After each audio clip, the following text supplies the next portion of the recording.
So you have two people whom you're trying to separate.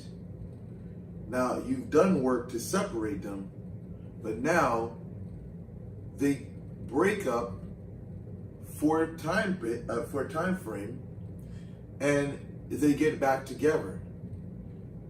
They break up and they get back together. So now you say to in your mind, when will they officially break up?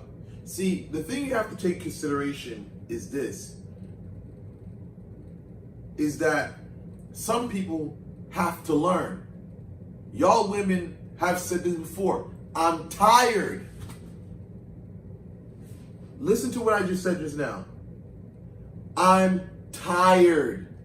How many women, and listen, I want y'all down in the description area to put a thumbs up to show if you've ever said that. I'm tired. See, not a lot of us guys don't really understand what that means. When a person says, I'm tired in a relationship, it's because they've been through the same shit over and over and over and over and over. Break up, get back together. Break up, get back together. Break up, get back together. This is what's happening when you do work to separate some people.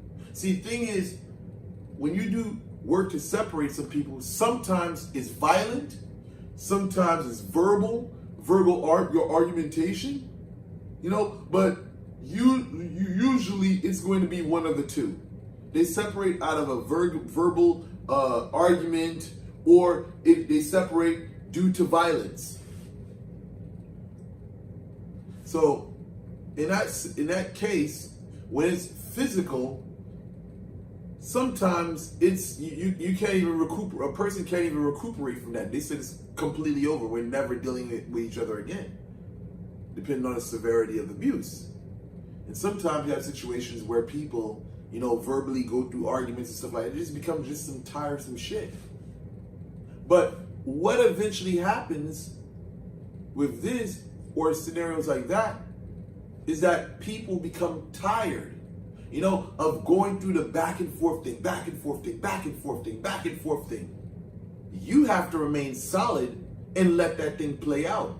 When you try to do stupid shit, and I'm going to say this for stupid customers that do dumb shit, like reaching out to a third party, thinking that's going to do something, such as make them mad or make them jealous and hate the person they're working on. No, that's immature and that's fucking stupid. And it may hurt your feelings, but you're fucking stupid for doing dumb shit like that. Because that person is not going to look at who they're with as being a Judas. They're going to look at you as being a Judas, and everything you've done is going to turn back on you. And that's not to say it's spiritual. I'm just saying your game plan. Now, when you reach out to a third party, and I don't mean to get off of this, I'm speaking specifically to a specific client. When you reach out to the third party, that's not going to help you. It's going to, if anything, is going to anger the person you're doing the work on to bring into your life in that separation package. That person's going to turn around and be like, oh, you betrayed me.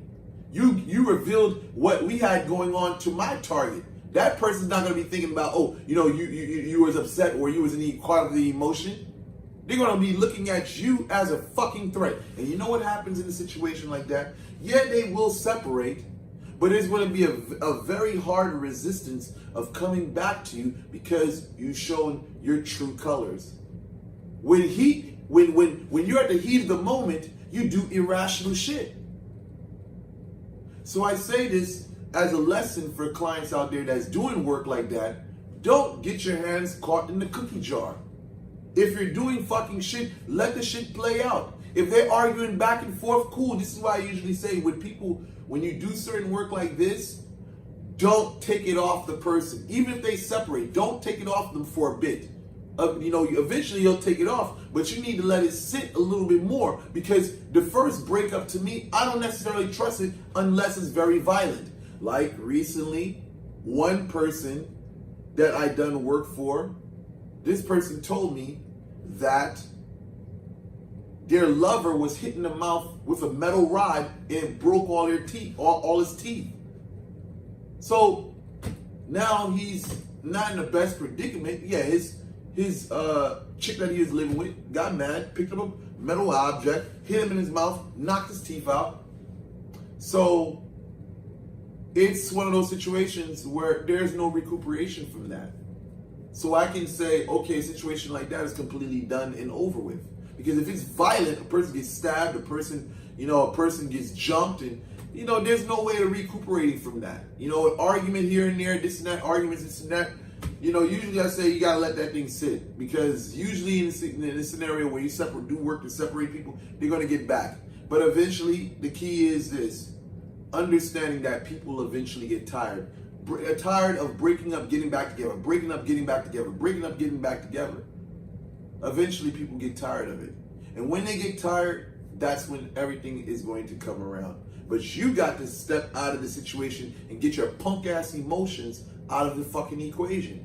See, a lot of you guys and women, y'all fucking get your emotions involved in this shit. Like for me, I'm a type of person, I'll tell a person if we're in a dating scenario, listen, go take care of your fucking shit. And when you're ready, you come back.